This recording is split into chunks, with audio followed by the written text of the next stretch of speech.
Olá, estamos abrindo o nosso ponto de vista, sempre ao vivo aqui pela Santa Cecília TV, muito mais informação e debate para você, não é? Juntos de segunda a sexta-feira, 1h30 da tarde, um horário tradicional da discussão política, do debate dos temas importantes que formam a pauta da cidade, da região metropolitana e, claro, a discussão sobre os temas que formam a pauta nacional também, né? E você que acompanha a gente aqui todos os dias, eu repito o mantra, né? Programa ao vivo, acaba às 14h30, a reprise só começa às 8 da noite. Neste intervalo de tempo, é aí, nesse intervalo de tempo, que mora o perigo. E ontem aconteceu de novo, né? Decisão monocrática do ministro Edson Fachin, do Supremo Tribunal Federal, anulando as sentenças que condenaram o ex-presidente Lula. 5 anos depois, o Fachin decidiu que a 13ª Vara de Curitiba não tinha a competência para julgar os casos lá do triplex do Guarujá, nem do sítio de Atibaia, nem os casos que envolviam lá o Instituto Lula. Só, única e exclusivamente, a roubalheira da Petrobras, né? Bom, e daí? E aí a imprensa esqueceu, a mídia toda esqueceu da pandemia, dos casos da Covid, né? E só se falou sobre isso o resto do dia todo, a noite toda, hoje, o início do dia, todas as emissoras de rádio, os sites, enfim, né? As redes de televisão, colocando aí os juristas, os especialistas, né?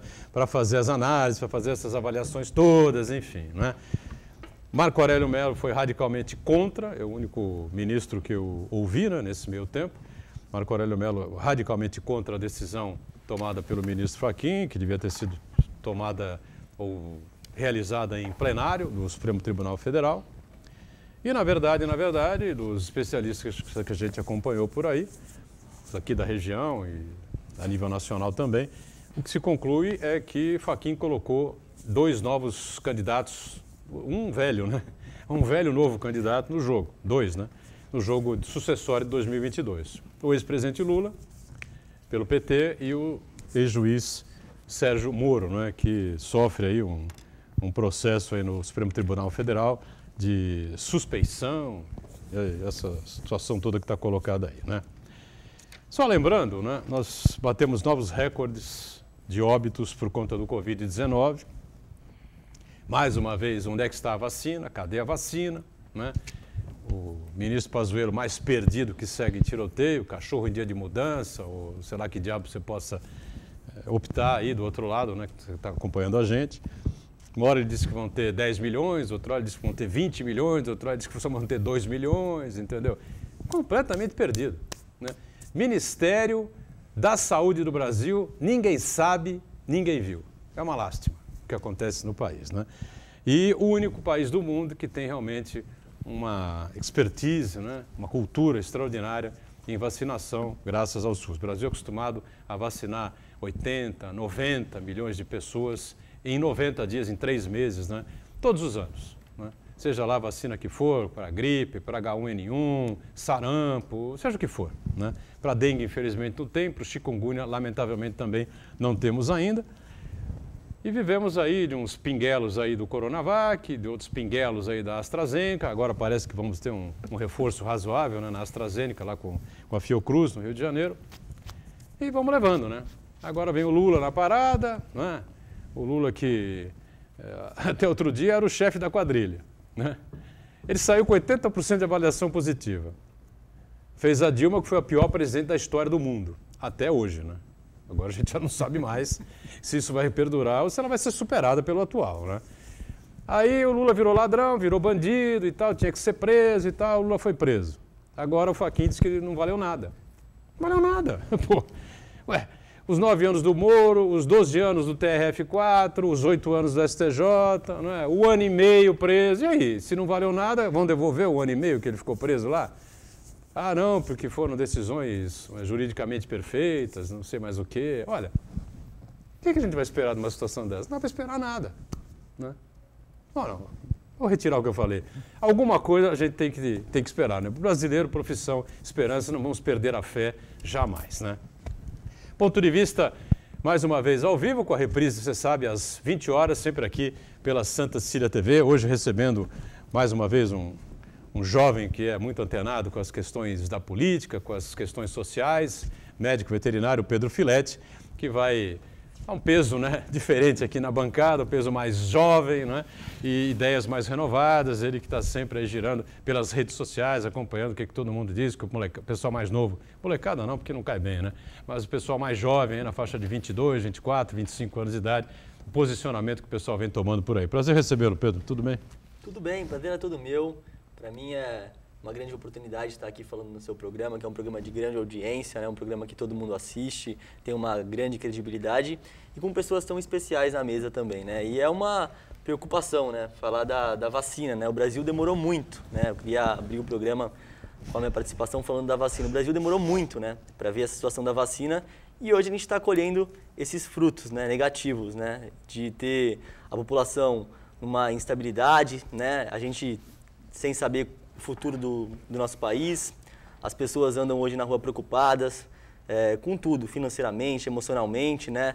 E continua isso e até alguém do poder público organizar isso melhor, conseguir trazer essas vacinas com maior rapidez e vacinar a maior parte da população, a gente vai continuar nessa instabilidade, porque a prevenção é a forma mais barata de controlar o vírus, usar máscara, higienização e a vacinação. Não tem uma outra saída. Quem fala que vai ter uma outra resolução está pensando de forma muito errada. Não existe outra saída. É a vacinação e a prevenção. Distanciamento, uso de máscara, álcool gel. E é isso. O resto é ladainha. A gente tem que resolver o problema.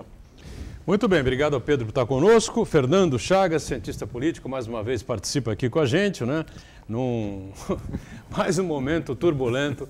E, bom, a gente não sai de turbulência nunca nos últimos 10 anos, né, Chagas? Prazer revê-lo também. Nos últimos 10 anos, a gente sempre tem uma novidade. Até estava brincando com os nossos amigos aqui. No Brasil, a gente não morre de tédio. Cada dia tem uma novidade. Cada curva uma emoção diferente, né? A Fórmula 1 que você gosta tanto. Mas ontem, estava numa reunião na prefeitura, resolvendo alguns assuntos para serem encaminhados para a Câmara, caso de incentivos fiscais e também transferência de renda para a população mais carente da cidade de Santos. Aí o Boturão me mandou um WhatsApp. Eu não acreditei. Fachin libera Lula. Eu falei, não, o Boturão deve ter errado. O Fachin ele é lavajatista, né? Aí pensei, aí à noite eu mandei, né? E depois saí da prefeitura e tal. Fui tomar meu lanche, aí eu pensei, aí eu mandei outro WhatsApp. Pensando bem, não era para favorecer o Lula, era para livrar o Moro. Na verdade, mais cedo ou mais tarde, o Gilmar Mendes ia colocar em pauta a suspeição do Moro no julgamento dos processos do Lula. O Gilmar Mendes ia só colocar na volta dos julgamentos presenciais.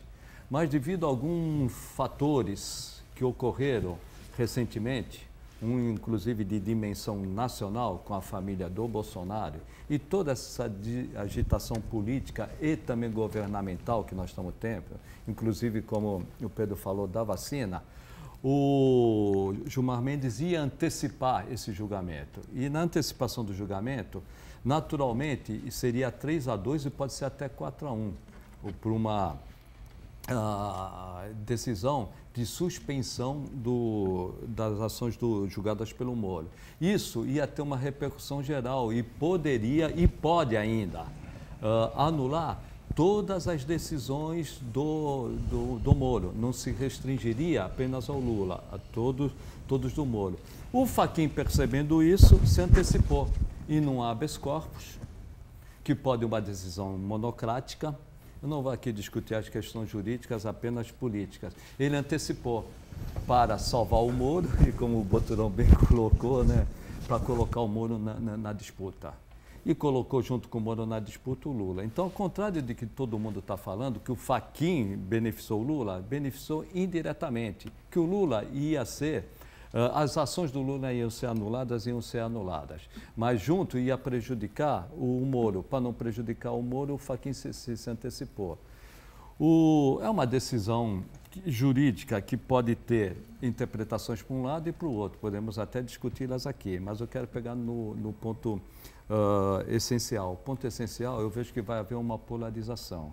Nós aqui da mesa, Pedro, torcíamos para ter um candidato de centro. Hoje eu vejo esse candidato de centro esmagado. Eu vejo que tende uma polarização entre o Lula e o Bolsonaro. Independentemente de quem ganhar, se houver essa polarização, se não surgir um nome nesse centro que acabe com essa polarização, nós vamos continuar com o país dividido, porque a diferença de um para o outro será pequena, pode até decidir no primeiro turno, esmagando todas as outras candidaturas, e nós não vamos ter o debate que nós precisamos. Infelizmente, para aqueles que torcem por uma política que se discuta projetos, que discuta o futuro do país, precisaria de uma candidatura de centro. Hoje eu não estou vendo, infelizmente, uma candidatura de centro e uma polarização acirrando ainda mais os ânimos do país. Mas é a realidade política que nós temos e com ela que nós vamos ter que conviver. Espero estar errado. Eu espero que o Chagas esteja redondamente enganado, né? Porque eu tenho um pouco essa visão, mas eu não sei, eu vejo assim, o Lula, eu acho que o Lula não é mais Lula. Né? Tem um eleitorado ainda, enfim, o PT, que é o partido mais organizado. Lógico, você vai falar, bom, mas ele não vai fazer 20%, de 20% a 25%? Vai fazer, né? Claro que vai fazer. Então vai para o segundo turno. Vai, não tem como não ir, né? Bolsonaro não vai fazer de 20%, 25%? Ele vai. Então, vai para o segundo turno. É dificilmente que não vá, né, para o segundo turno. Realmente, vão lá os dois com meia boca, né, longe daquela força que a gente poderia imaginar para um presidente disputando a reeleição e para um ex-presidente que teve 80%, né, e fez o poste que foi a Dilma, né, e que desastrou com a nossa economia toda, né. Agora, eu não sei. Eu espero que as pessoas tenham consciência, né? Pensem bem, né? O governo que aí está, a situação que nós estamos vivendo, né? Tudo isso que nós estamos discutindo aqui há tanto tempo, né? Um governo ruim, né? Que está tudo subindo, preços altíssimos, né? Lançaram aí o bolso caro, né? Tudo caro, supermercado caro, açougue caro, feira cara, combustíveis nas nuvens, né? Situação absurda, o dólar só subiu em vários países, mas jamais na mesma proporção que subiu no Brasil, né? A perda do real em relação ao dólar foi a maior perda de uma moeda no mundo inteiro, né? Foi isso? Foi a maior perda, né? Então, sabe, o governo Bolsonaro é ruim. É mais o Lula, porra. Aquele papo, aquela conversa mole lá do crédito, dar crédito para as pessoas, enfim. O que ele fez em termos de infraestrutura, na parte de estruturação da educação brasileira, da educação da saúde brasileira? Não fez nada. Foi buscar Jogos Pan-Americanos, foi buscar os Jogos Olímpicos, foi buscar a Copa do Mundo, uma roubalheira sem limites, uma coisa inacreditável. Bom, vamos em frente. Marcos Santana está lá na ponta, acompanhando aí as informações que estão surgindo e a sua participação conosco. Tudo certo aí, Santana? Boa tarde a todos, tudo bem na medida do possível. Edgar Buturão, nunca antes na história desse programa o seu mantra diário fez tanto sentido. Que você fala de manhã, à tarde já mudou tudo, né? É inacreditável. E o mundo não gira, o mundo capota, principalmente no Brasil. A decisão do ministro Edson Fachin deixou praticamente todo mundo perplexo. E, na prática... A direita estarrecida e a esquerda perplexa, como falou Fernando Collor, em 1990. Exatamente. E, Edgar Buturão, na prática a gente percebe que o segundo turno da eleição de 2022 já começou. Um país de 210 milhões de habitantes, várias outras lideranças políticas, mas, infelizmente, parece que o brasileiro está fadado a escolher entre um ou outro.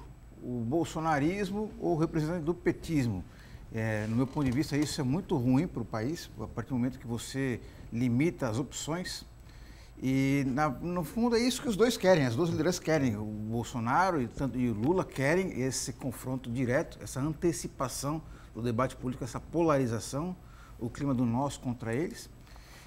Mas, além disso daí, nós vemos também outra coisa importante de registrar. Ontem eu conversei com dois nossos amigos aqui, comentaristas, dois advogados, que são antenados no mundo jurídico e também na sua correlação com o espectro político do Brasil, o Matheus Guimarães Cury e o Joaquim Fernandes. Eles também ficaram surpresos com relação à decisão, quando nós conversamos sobre essa decisão e falamos sobre a suspeição, pedido de suspeição do ministro Sérgio Moro. A bola agora está com o ministro Gilmar Mendes. Edson Fachin, que é um defensor intransigente da Lava Jato, muito querido pelo pessoal de Curitiba, né? O Fachin é nosso, né? Como diria o Dallagnol. Ele pediu o adiamento do julgamento da suspeição e que o caso vá a plenário. Só que a bola está com Gilmar Mendes. Gilmar Mendes, que é o presidente da turma, ele que decide se vai ou não. E como o Gilmar Mendes está muito pistola com o pessoal da Lava Jato, a tendência é de que ele negue esse pedido de Fachin e realmente a suspeição do Sérgio Moro seja decidida hoje. Mas é a segunda turma ou é o plenário que vai julgar? Seria a segunda turma. É a segunda turma. O pedido do Fachin é para que vá a plenário.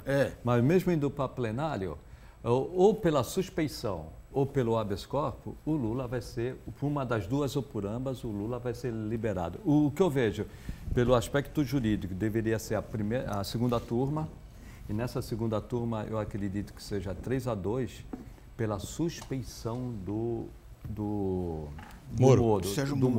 Cabe recurso para o plenário? Cabe por recurso no plenário, mas no plenário também vai dar a suspeição do Moro. Há um mal-estar muito grande da maioria do plenário do STF contra o Moro. Aí decide-se que o Moro era suspeito. Anula tudo. Anula tudo. Inclusive as demais. Mas aí ele vai responder no caso, nos casos do presidente Lula, mas a grande possibilidade é que isso aí vá contaminar os demais processos julgados pelo juiz Sérgio Moro. Claro. Porque, Edgar Butão, se você analisar... Vão devolver ao Odebrecht, para o Marcelo Odebrecht? Como é que vai fazer isso aí? Não sei, Eduardo Cunha, por exemplo, outras figuras aí, tristes figuras da República. Eduardo Cunha, que está com câncer, né? Deitado numa cama, na própria casa. Olha no que foram, olha o vespeiro que ele foi mexer. Olha só, depois de quantos anos que o Lula... 5 anos. Depois de 5 anos, é isso que é difícil para uma pessoa comum entender. Depois de 5 anos, anula-se tudo. Como a suspeição também, depois de 5 anos, anula-se tudo. E anula dos demais também. Eu acredito que os advogados dos demais entrarão... Vão pleitear a mesma coisa. E o STF vai acatar. E quem ficou preso 1 ano e meio? E quem foi condenado e teve a sua imagem manchada? E também não quer dizer que eles foram absolvidos. Claro que eles não foram absolvidos. O PT vai usar isso, né? O Lula vai usar isso no discurso dele. Fui absolvido, não tive culpa, fui injustiçado. Não é verdade.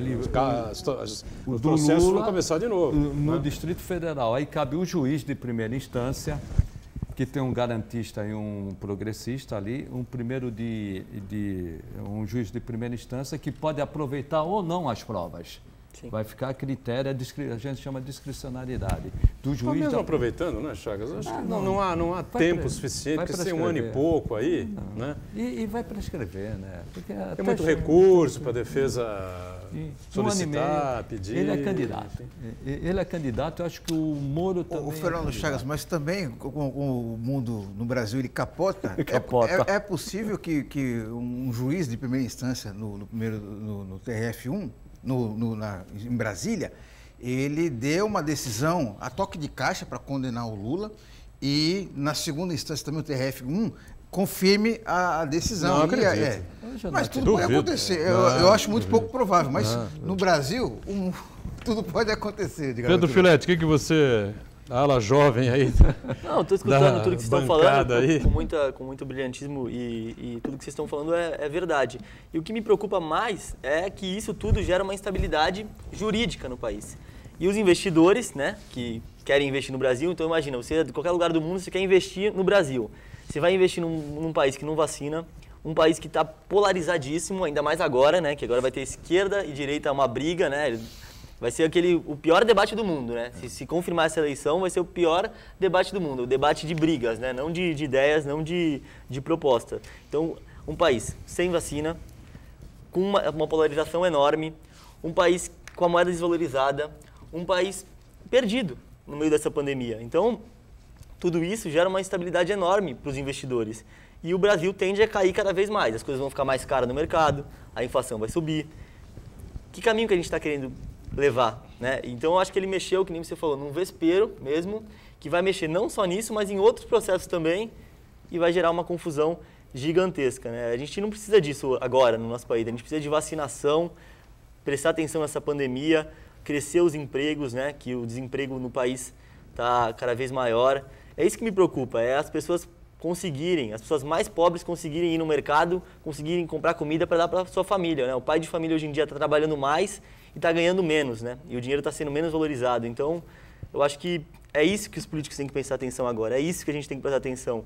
E essas coisas tiram o nosso foco. Tira o nosso foco disso. Completamente. Ontem já não se falava mais absolutamente nada da pandemia. Sim.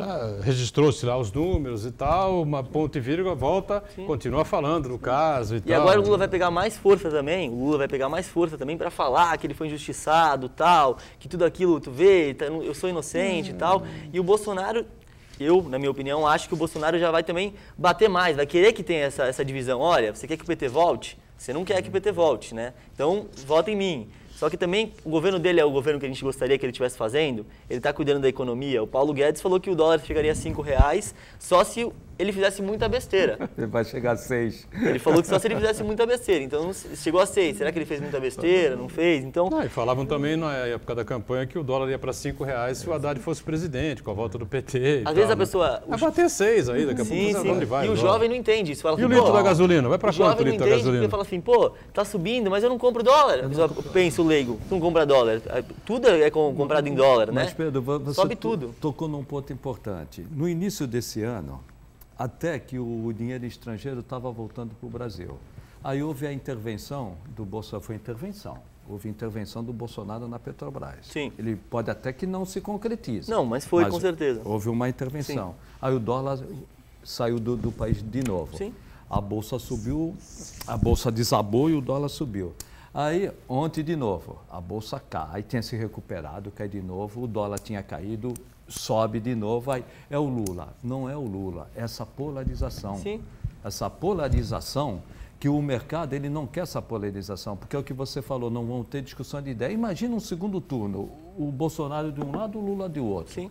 Vai sair sangue. O que vai se discutir? Que vai se discutir. Nada, vamos falar da vida do outro. Sim. Que você roubou, não, quem roubou foi o seu filho. É o mesmo papo, né? Não, Sim. não. E o que vai ocorrer? O dólar vai disparar, Sim. a bolsa vai cair e o dinheiro tão importante para investimento está fugindo de novo. Nós estamos num momento completamente diferente do que tínhamos em 2018. Né? Bolsonaro se colocava como um outsider da política, que ele nunca foi, porque ele é deputado federal há 7 mandatos como deputado federal, um meio mandato como vereador, quer dizer, 30 anos na política como parlamentar, né? No Rio de Janeiro e no Congresso Nacional. Mas mentiu descaradamente, muita gente embarcou nessa porque a pessoa procurava o anti-PT. Quem pode ganhar do PT pela estrutura gigantesca que o PT tinha no país, enfim, né? O PT quase foi dizimado nas eleições municipais de 2020, agora, passadas. Não fez uma capital. Não há uma capital brasileira que seja administrada por um prefeito do Partido dos Trabalhadores, né? Isso é uma bomba relógio, né? Não sei, sinceramente, eu não acredito tanto assim nessa força toda do ex-presidente Lula, né? Eu acho que ele bateu num teto, já caiu. O discurso dele é aquela coisa repetitiva, entendeu? Mas, sinceramente, com todo respeito à história do Lula e ao PT, né? Com desrespeito também, né? Porque pilotaram a maior roubalheira da história política, talvez, do mundo, né? Talvez, não sei se vai se concretizar isso ou não, né?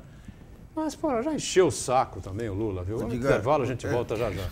Butrão, Muito bem, voltamos, sequência do ponto de vista, aqui o Pedro Filetti, médico veterinário, muito antenado com as questões da cidade e do país com a gente, Fernando Chagas, cientista político, e o Marcos Santana, que queria lembrar antes do intervalo, que faz 20 anos que o Lula... Bom, não faz ainda, não faz, vai fazer, né?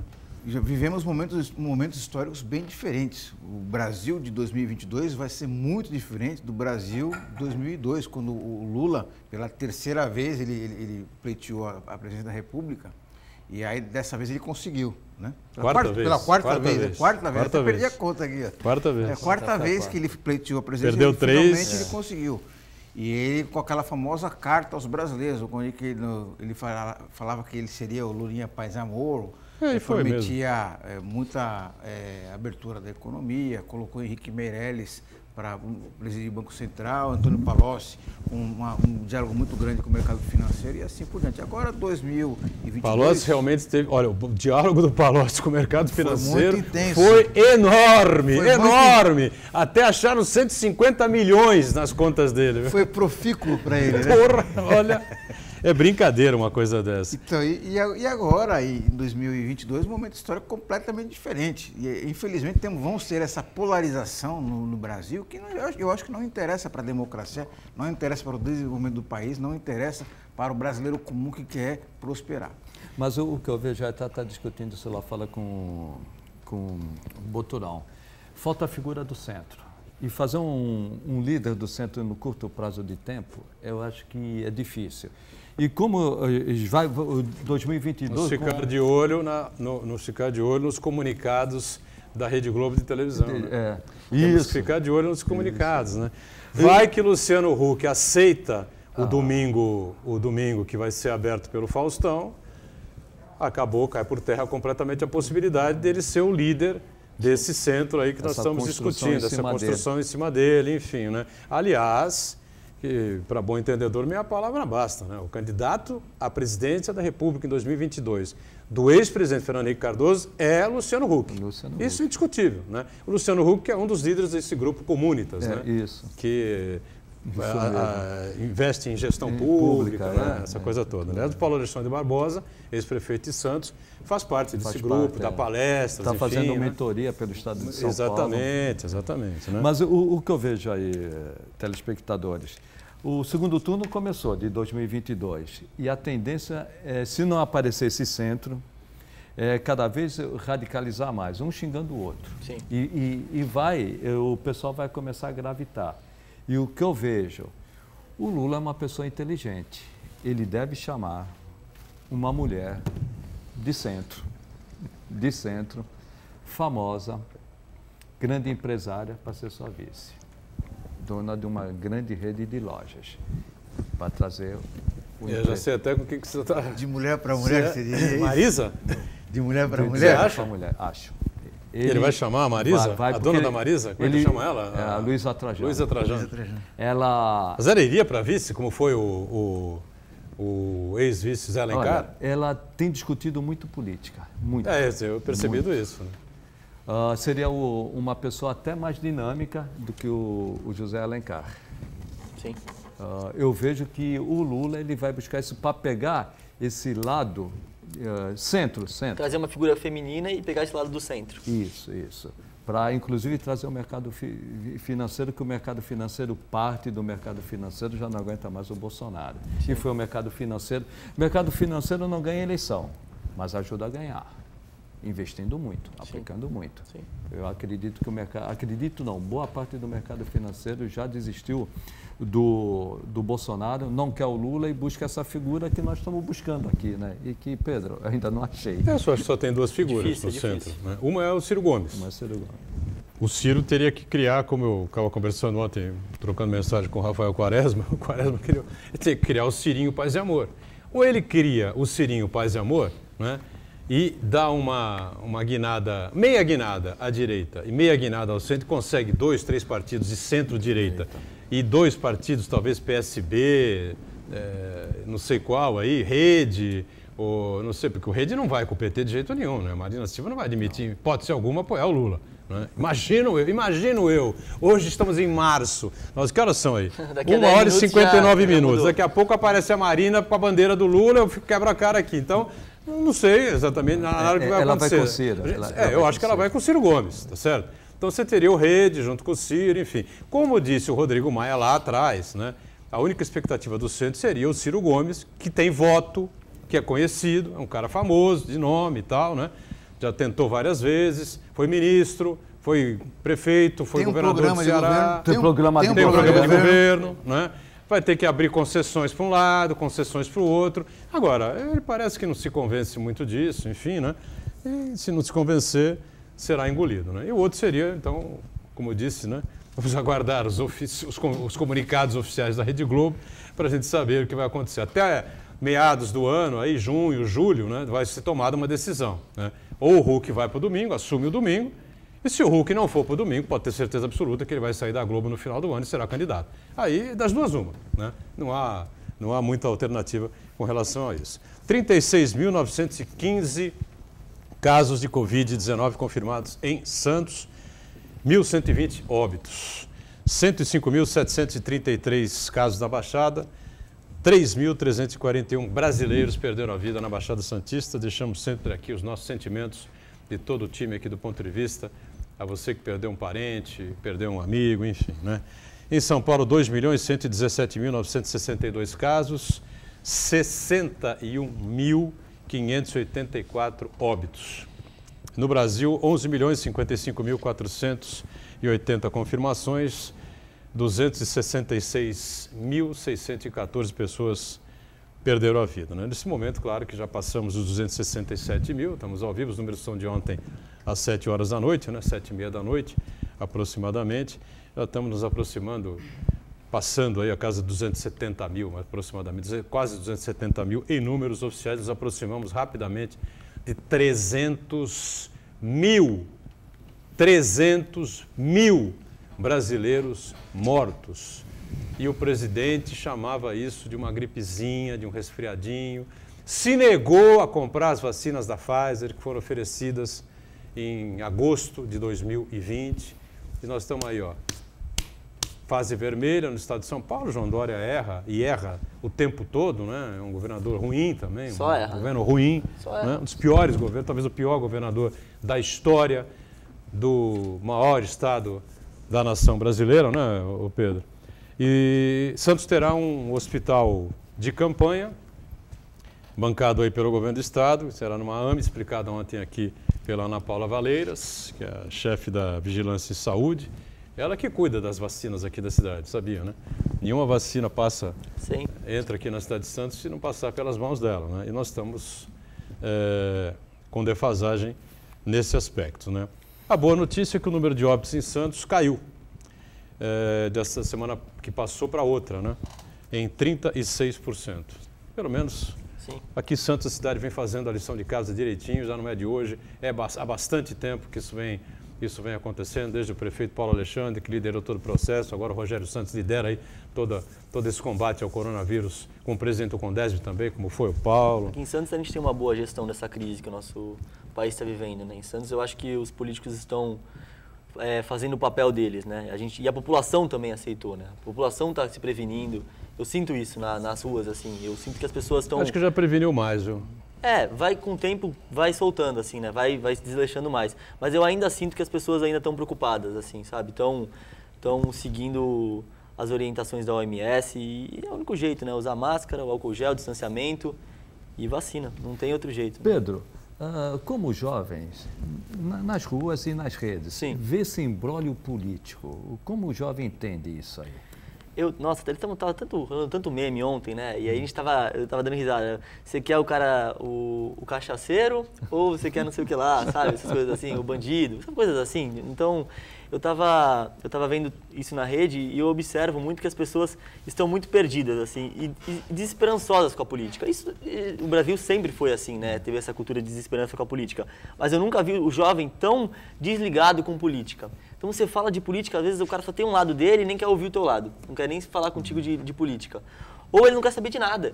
Ele não quer saber se o Lula vai ser candidato, se o Bolsonaro vai ser candidato, como é que está o país agora, o que está acontecendo. Ele não entende nada, ele não sabe nada e está tudo certo. Ele vai fazer a vida dele e ele vai falar que política só tem bandido e as pessoas vão continuar assim a vida toda. Se a gente tiver esse pensamento, o país que tem esse pensamento que a política não resolve nada, que a política não é o caminho certo, debater os assuntos não é o caminho certo, não chega a lugar nenhum. É um país sem educação, que as pessoas não discutem os problemas, as pessoas falam, vamos deixar na mão desse cara aí, vamos ver, nossa. Dá o tal do cheque em branco. Exatamente. As pessoas não estão preocupadas, assim, com quem vai ser o próximo presidente, como é que está o Brasil hoje. Ela quer falar do meu lado, ó, eu sou Bolsonaro, eu sou Lula, eu sou tal pessoa, eu sou anti-Dória, eu sou pró-Dória, enfim. E é isso que importa, a tua opinião não importa e tem a briga ainda. Se você colocar uma coisa ao contrário, né? Por isso que eu até gosto de não me posicionar assim com nomes, né?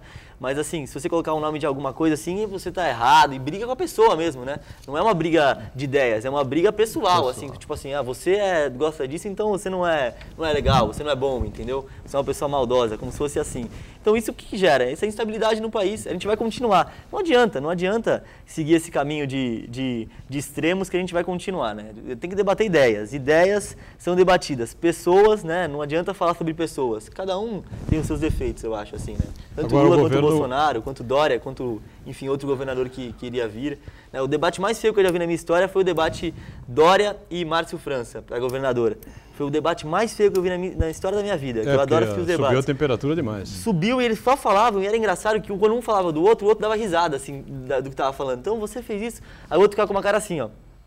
Como quem diz assim, nossa, que situação que a gente está aqui. Mas, Pedro, você que transita nas redes. Sim, nas redes. Eu já disse, né? Eu sou um analfabeto digital. Não, que né? isso, que isso. Essa bolha, então você vê uma bolha daqui e uma bolha dali.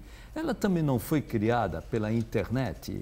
Essa falta de diálogo, um não quer ouvir o outro. Sim.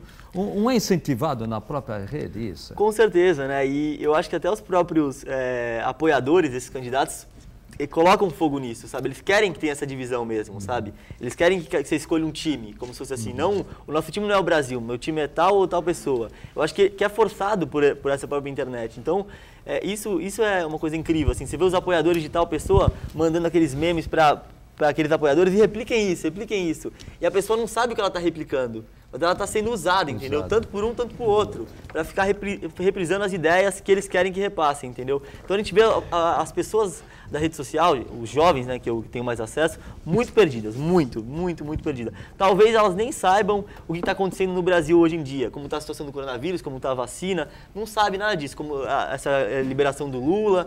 Não sabe nada, assim. Não está nem querendo saber. E isso me deixa muito preocupado, né? O jovem tem que se inteirar mais, né? Eu não estou falando de viver de política, depender disso, mas se inteirar, saber o que está acontecendo para poder reclamar, né? Uriel fala aqui até quando vamos conviver com a falta de líderes nos vários segmentos sociais. Isso é um problema terrível, né? Sim. Você não limita o número de reeleições, por exemplo, né? Você impede que novas lideranças surjam. Isso é óbvio, é evidente, né? Nos Estados Unidos, por exemplo, você tem uma situação completamente oposta. Você pode ser presidente da República 2 vezes, né? Ele se elege, se reelege, não pode nunca mais concorrer à presidência da República. Ou no caso do Trump, por exemplo, se elegeu, perdeu a reeleição, ele tem direito a mais uma. Ele pode voltar a disputar, se não for preso, nada disso, né? Porque o sonegador mora da República, né? Se não for preso até 2024, ele pode disputar. Se ele ganhar em 24, né? Ele não pode mais disputar, não vai poder disputar a reeleição, né? Mas ele ficaria com 2 eleições solteiras. Né? A liderança também, hoje não se forma porque os partidos políticos perderam importância. Eu também vejo por causa das redes. Sim. As redes sociais tiraram muita importância da discussão política nos partidos. Sim. Então você vê, como você falou, Pedro, o jovem não se interessa pela política e aí tu não forma um líder. Sim. E os partidos estão no mundo, os partidos estão enfraquecidos. Na Alemanha, os partidos estão enfraquecidos. E as pessoas, não só nas redes, querem um super-herói. Que é muito errado isso, né? Eu quero um salvador. Quem é o salvador? Eu quero o meu salvador. E nunca vai ter um salvador. Não. Porque precisa, até, não só a política, mas as pessoas estarem inteiradas com a política de governo que for imposta. Não adianta. Mas isso é normal, né? As pessoas querem soluções fáceis para problemas complexos, querem resolver a sua redenção financeira vendo um vídeo de 1 minuto e meio e assim por diante. Agora a gente está falando sobre a influência das redes sociais no comportamento do brasileiro, um fenômeno muito preocupante que eu percebo, além da criação dessas bolhas, né, dessa polarização, a pessoa ela convive só com as pessoas que pensam parecido com elas, mais do que isso. As pessoas, para se destacarem nessa bolha, elas começam a ter um comportamento cada vez mais radical. Não importa apenas concordar, eu vou concordar mais ainda, eu vou ser mais radical ainda, né? O sujeito defendeu que se corte o dedo do bandido. Não, eu vou defender que picote o corpo dele e pendure a cabeça dele no poste. E assim por diante, né? Isso daí é prejudicial, porque além de você não ter contato com o contraditório, até para você rever as suas posições, você acaba acirrando cada vez mais, deixando o debate cada vez mais agressivo e cada vez mais irracional. Vamos aproveitar e fazer o intervalo rápido, né? Depois a gente fala um pouco sobre as decisões que estão sendo tomadas na cidade, né? O prefeito ao lado do presidente da Câmara, repasses ou devoluções, né? De verbas do orçamento que são repassadas obrigatoriamente à Câmara, estão sendo devolvidas à Prefeitura, justamente para que haja possibilidade de se, colaborar, né? O prefeito colaborar, a Prefeitura colaborar com pessoas de mais baixa renda aqui na cidade e até uma possibilidade de ajudar aí uma parte do comércio, enfim, uma situação difícil causada pela pandemia, pela falta de vacinas e programação, enfim, por parte do governo, né? Voltamos já já. Pois é, a Prefeitura de Santos, com a concordância da Câmara Municipal, né, vai fazer aí alguns investimentos importantes, vai tentar colaborar com pessoas de uma renda mais baixa aqui na cidade e também, de alguma maneira, um novo projeto vai ser enviado, acho que está sendo enviado hoje, né, pelo prefeito à Câmara Municipal, também uma possibilidade de se colaborar de alguma forma, não é, de retardar, não é, ou atrasar, não é, o levantamento de impostos como ISS, pagamento de impostos como ISS e outros, enfim, né, nessa situação difícil, mais uma vez difícil, complicada, que estamos vivendo, não é, Chagas? Isso mesmo.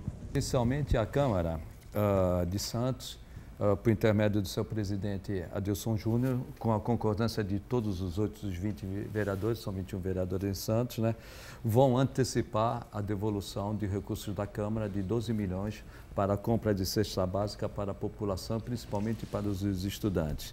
Também vão repassar recursos para o Capacita Santos. Capacita Santos é aqueles que vão passar por um trabalho de capacitação profissional e, em troca, vão receber em torno de R$300. Falta bater o martelo nisso, ainda não tenho conhecimento. Por outro lado, as cestas básicas são 90 mil cestas básicas, 90 mil, né? Isso, mas em 3 meses, 30 mil por mês, é isso? Isso mesmo, é o que nós temos aqui. No caso do Executivo, está sendo elaborada uma proposta para apresentar para o prefeito Rogério Santos, que vai analisar e encaminhar para a Câmara, provavelmente hoje, para a quinta já está na mesa, vai ser apresentada na mesa na quinta-feira. A Secretaria de Finanças e também a Procuradoria Fiscal do município estão elaborando um projeto de lei para dar incentivos fiscais, principalmente para o comércio. Não só para o comércio, mas o comércio tem sentido muito esse isolamento social, mas é para todas as atividades econômicas de Santos e também para autônomos, ambulantes e liberais.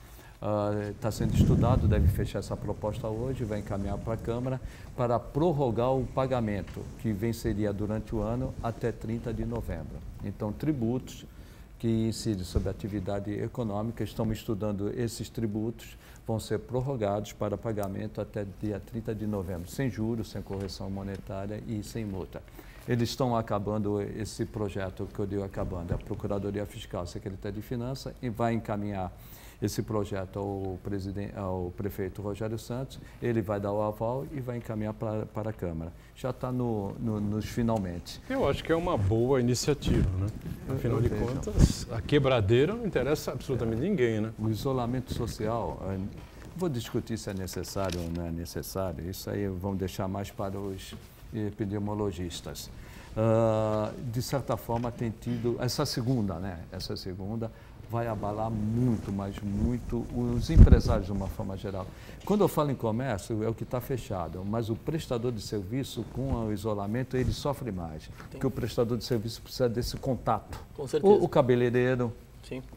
Precisa muito desse contato. Os eventos esportivos, os eventos culturais, o prestador de serviço, ele está sentindo muito. Não vou entrar no mérito se é bom, se é ruim o isolamento, mas é necessário, só para concluir, dar um fôlego para o empresário de Santos, seja ele do comércio, seja ele mesmo da indústria, porque uma gráfica é uma indústria, e seja ele da prestação de serviço. É extremamente louvável a iniciativa do prefeito Rogério Santos de dar sua contribuição, do Poder Público Municipal dar sua contribuição nesse momento tão difícil que a economia da cidade enfrenta, mas a gente não pode esquecer nunca, não pode deixar de lembrar que a grande responsabilidade por dar esse suporte aos empreendedores, aos autônomos, é sim do governo federal. Até o momento, o governo federal, ele não decidiu, não mexeu o doce, né, linguagem de jovens, ele não decidiu ainda como vai fazer para implementar esse auxílio emergencial, porque milhões de pessoas no Brasil deixam de exercer a sua atividade profissional e por conta disso daí estão enfrentando dificuldades muito grandes. E o governo federal, a partir do momento que ele demora, ele já falha. Então, mais do que nunca, é preciso que o governo federal, o governo Jair Bolsonaro, ele tenha um entendimento com a Câmara Federal e consiga aprovar rapidamente, o mais rápido possível, esse auxílio emergencial que é tão urgente para milhões de brasileiros. Marcos, foi bom você falar isso. Até ontem aconteceu um fato inusitado. Eu estava na prefeitura, quando o Boturão me mandou que o Fachin, né? Eu falei, não, o Boturão está errado, não é o Fachin que está fazendo isso. Era. Não, mas deixando a brincadeira de lado, nós já falamos sobre isso, né? Me pediram, um jornalista de um grande jornal de circulação de Santos, me pediu para que eu falasse sobre o projeto. Logicamente, eu disse que o projeto ainda está sendo elaborado, ainda não está acabado, né? Não dá para detalhar, mas eu expliquei justamente isso. Eu tenho um novo secretário, Adriano Leocádio, hoje é o novo secretário de Finanças, ele se assustou com o texto que eu fiz. Por que eu fiz todo aquele texto? Explicando isso que você falou. Por quê? Só a União emite dinheiro, só a União expede títulos da dívida pública, só a União tem fontes de receita que os estados e os municípios não têm. Então, para os estados e municípios darem uma transferência de renda, um auxílio, ou uma renúncia fiscal, uma isenção fiscal, uma moratória, que isso que nós estamos falando é moratória, prorrogar o prazo de vencimento dos tributos, é muito difícil. Os municípios eles têm um orçamento limitado, praticamente o orçamento dele, 92% é de despesas obrigatórias e permanentes. E a arrecadação caiu por conta da redução da atividade econômica. Da atividade, né? E os municípios vivem de prestação de serviço. Sim. Então eu fiz um texto enorme, eu que normalmente faço um texto curto, justamente para explicar isso, e por isso eu estou falando para o telespectador. Quem tem a responsabilidade de fazer transferência de renda é a União, e a União está demorando muito. Nós já estamos em março, e o auxílio emergencial acabou em dezembro. Sim. Então, nós vamos virar 3 meses sem auxílio emergencial nenhum, né? E como consequência disso daí, as pessoas, até em legítima defesa, elas são obrigadas a ir para a rua para trabalhar. Isso. Né? E a proliferação do vírus, do Covid-19, aumenta cada vez mais. Então, cada vez mais, a partir do momento de que o auxílio demora, mais contribui para a proliferação do novo coronavírus. No transporte coletivo. Infelizmente, transporte coletivo de obrigação aí do governo do estado, enfim, né? Falamos disso ontem aqui, o transporte coletivo sempre lotado, metrô, a galera trens, na internet ônibus, tá fazendo um meme, né? Eu falo muito dos memes porque é como o jovem se posiciona, né? Claro. Falando assim, pra gente fazer as festas dentro do metrô, dentro do ônibus, porque é permitido lá dentro do ônibus, entendeu? Como se falasse assim, no ônibus pode, mas as nossas reuniões não pode. Na verdade, os dois não poderiam, né? Os dois, o certo, não poder. Mas esse tipo de coisa que revolta... Revolta o jovem, sim. As pessoas. Não só o jovem, mas o comerciante, de maneira geral, o empresário que atua na área do comércio, porque restaurantes, bares, enfim, lanchonetes, eles têm feito aí o distanciamento correto, né? A higienização. A gente percebe claramente, você entra em qualquer local aqui da cidade, qualquer restaurante, qualquer bar aqui da cidade, tem o distanciamento correto, álcool gel nas mesas, essa coisa toda. E aí, o que acontece? Chegam essas imagens aí do transporte público, do transporte coletivo, né? Tudo lotado, enfim, aí quem é o responsável? Né? Hoje até um gerente de uma loja que vende material escolar encontrou comigo e me falou, você vai hoje no programa? Poxa, nós estamos tristes e estamos nos sentidos condenados por um crime que nós não cometemos. O que esse rapaz que é gerente dessa loja falou, na realidade o que levou ao recrudescimento da pandemia foram os jovens em aglomerações, em festas e clandestinas. E isso é difícil de coibir. E nós estamos pagando um preço que nós não somos culpados. Nós estamos numa situação bastante difícil, a circulação de pessoas não tem, as vendas caem, as crianças estão em casa, não estão comprando material escolar.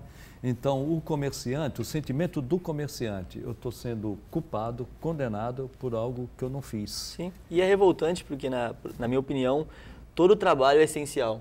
né? Você está gerando o pão de cada dia para sua família, todo o trabalho é essencial, né? Por que é engraçado às vezes, né? Eu vi logo no começo da pandemia uma grande loja no Gonzaga aberta, loja de variedades aberta, e na frente tinha um cara de pastel e ele não podia tá trabalhando. Eu falei, nossa, que coisa, né?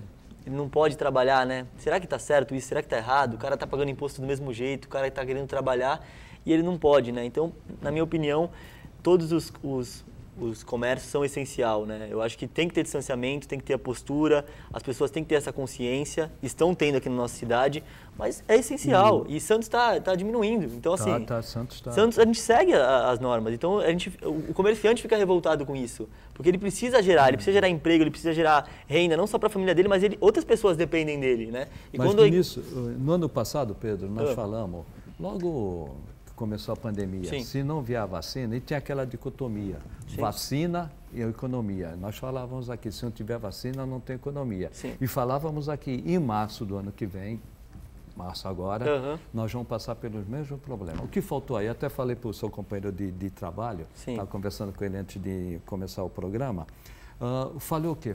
Falhou a vacinação. Isto era a responsabilidade do governo federal. Com certeza. O governo federal... Tem que vir do governo federal, isso. A União tem que cuidar disso. Tinha que ter cuidado da vacinação. Com certeza. E a vacinação, o Brasil é referência. Tivesse vacina, o SUS vacinaria. Mas sabe o que acontece? É o ego, né? É o ego das pessoas, né? É o ego de não... O Bolsonaro é negacionista, né? Ele não assumiu vacina, em momento nenhum que... Não é nada. Como o Lula, aliás... O Lula foi negacionista em 2008, quando chamava a crise que estourou nos Estados Unidos, que o Obama foi obrigado a salvar a GM, por exemplo, né? Uma crise perigosa. Era óbvio e evidente, todos os especialistas, todos os economistas de renome, estudiosos da matéria falavam isso, que isso ia espirrar na Europa e ia espirrar aqui. Não tinha como. Que ele falou era uma nuvem. Ele chamou marolinha. de marolinha. Era uma marolinha. Chamou de marolinha. A mesma atitude do Bolsonaro. Chamar o Bolsonaro de negacionista não cabe a nenhum candidato do PT, muito menos ao senhor Luiz Inácio Lula da Silva, se realmente confirmar a candidatura. Todos nós achamos que ele vai disputar, né? Quase que evidente.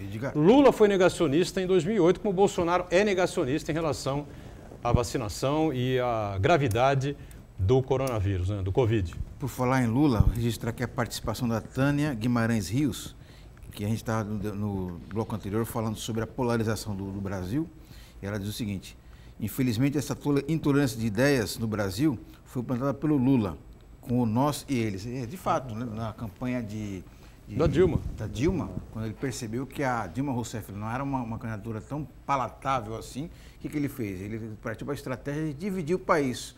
Ou está conosco ou está contra nós. Aí nós contra eles. E aí deu no que deu. Ricos contra os pobres. Deu no que deu. O sul contra o norte e o nordeste vermelho, o resto do país azulado e tal. Lembra disso, não? E ficou realmente isso, né? Mas ele conseguiu o resultado. Agora eu não sei o que vai acontecer, porque o Bolsonaro não sai do Nordeste.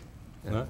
Toda semana ele vai 2 vezes ao Nordeste. Ele tem que conquistar esse público, né? Ele quer conquistar esse... porque ele perdeu, como diz o Chagas, a Avenida Paulista, perdeu a Faria Lima, perdeu aí os partidos que acreditavam mais no liberalismo, essa coisa toda, né? Todo mundo, ninguém mais acredita nele, ninguém mais confia nele, não é? Agora ele quer tomar ou retomar o eleitor que, em tese, retomar não, porque o eleitor era petista, né? Vai retomar esse eleitor petista. Eu não sei por onde vai o Lula também, né? Porque se o governo põe a mão lá, né, fica difícil para ele. Vai dizer que não, mas há 20 anos atrás, há 15 anos atrás, nostalgia. Né? Eu aqui era o pai de você, era o pai dos pobres, ajudava os pobres, essa coisa toda, enfim, olha, vai ser uma campanha, se isso realmente acontecer, eu lamento profundamente. Eu acho que nós vamos chorar muito quando terminar a eleição em 2022, seja quem for que tome posse em 2023. E o Brasil dividido, dividido, em cima de uma situação realmente muito complicada e muito difícil, né? Agora, essa questão da vacinação, agora uma reunião, uma conversa, ontem houve lá no Palácio do Planalto, com o pessoal da Covaxin, né, que é produzida pelo laboratório lá da Índia, enfim, né? Mas se fala em 2 milhões, 3 milhões, né, de doses, 4 milhões de doses, né? E o acordo com a Pfizer para julho, para receber 14 milhões ou 20 milhões de doses. Nunca se sabe o que esse ministério fala, porque eu já disse na abertura, repito todo dia aqui, o ministro Eduardo Pazuello é completamente perdido. Completamente perdido. Segue em tiroteio, né? Você que tem uma boa experiência em vacina, né? Claro que é a vacinação animal, enfim, Mas a vacina tem que ter um certo tempo de maturidade, né? Uma vacina dá uma reação, outra vacina não dá reação nenhuma, outra dói um pouco o braço, a outra você sente um pouco de enjoo, um pouquinho de febre, não existe. Uma vacina tão rápida. A vacina demora de 10, 20 anos para ser aprovada essa vacina. Passou, os investimentos foram tão grandes que em um ano a gente criou a vacina. Uma coisa assim, inacreditável. Inacreditável. Inacreditável mesmo, inacreditável. Aí a gente quer a vacina perfeita. Não existe a vacina perfeita. Existe a vacina mais indicada, né? Mas assim, qual é a vacina perfeita? Aquela que tem. A vacina que tem é a vacina perfeita. É isso. A gente precisa vacinar o maior número de pessoas para ter aquela vacinação de rebanho que a gente tanto fala, que é a maioria das pessoas estarem vacinadas e aí a gente vai controlar esse vírus. Se Deus quiser, a gente vai cada vez mais se distanciar desse vírus, né? Esse vírus tem que sumir. Mas infelizmente a gente está há muito tempo falando nisso, falando de solução e não se soluciona nunca. Agora, só para encerrar, pegando o raciocínio do Boturão, o Lula, ele vai tentar buscar o Veja o Centro, como eu já disse, né, a Luísa Trajano. E o Bolsonaro, ele vai buscar o Norte e Nordeste. Para buscar o Norte e Nordeste, ele vai ter que fazer populismo fiscal. Coitado do Guedes. O Guedes que está desmoralizado, ele vai ficar totalmente isolado. Porque ele vai esquecer o liberalismo e vai para o populismo fiscal. E o que a gente nem comentou também rapidamente, e o Dória, vai sair pelo PSDB? Eu acho que o Dória, nós já comentamos aqui, acho que vai para o MDB. MDB. E o Dr. Miguel Nicoleles, né, que é um cientista, né, dos mais renomados, né, Brasil afora, né, participou de uma entrevista agora há pouco, num dos sites mais importantes aí que a gente tem no país, e fazendo uma análise aí sobre o que esperar do pior momento da pandemia no Brasil. Natália Pasternak também participou, né, junto com o Nicoleles, afirmaram que falta planejamento para o país, né, e que março tende mesmo a ser o pior mês da história do país em decorrência dessa pandemia, né? Ou seja, nós vamos viver aí semanas de verdadeiro terror, não é, por conta da falta de planejamento, da falta de investimentos na área da saúde propriamente dita e nessa questão da falta de vacinas. Pedro Firetti, obrigado pela participação, pela presença e até uma outra conosco. Valeu. Muito obrigado, viu? Queria parabenizar as mulheres, eu sei que foi ontem o Dia das Mulheres, mas eu não estive aqui ontem, então queria parabenizar, dia, né? Porque é todo dia, né? Mandar um beijo pra minha avó Guadalupe, pra minha mãe Heloísa, pra minha avó Cleusa, enfim. Mandar um beijo pra todo mundo, porque as mulheres são maravilhosas e a gente precisa muito delas. Obrigado pela oportunidade, Boturão. Obrigado a você. De verdade, sempre é bom estar debatendo assuntos do mundo, né? Vocês são pessoas muito inteligentes, muito obrigado, que têm muita credibilidade, então pra mim, ter esse tempo do meu dia aqui com vocês, eu já continuo minha trajetória agora do dia mais feliz, mais contente, com certeza. Obrigado. Fernando Chagas, valeu, mais uma. Valeu. Fantana de sempre conosco, nós junto com você de segunda a sexta, programa ao vivo, 1h30 da tarde, reprise aqui pela Santa Cecília TV, às 8 da noite. Tchau, valeu gente, obrigado.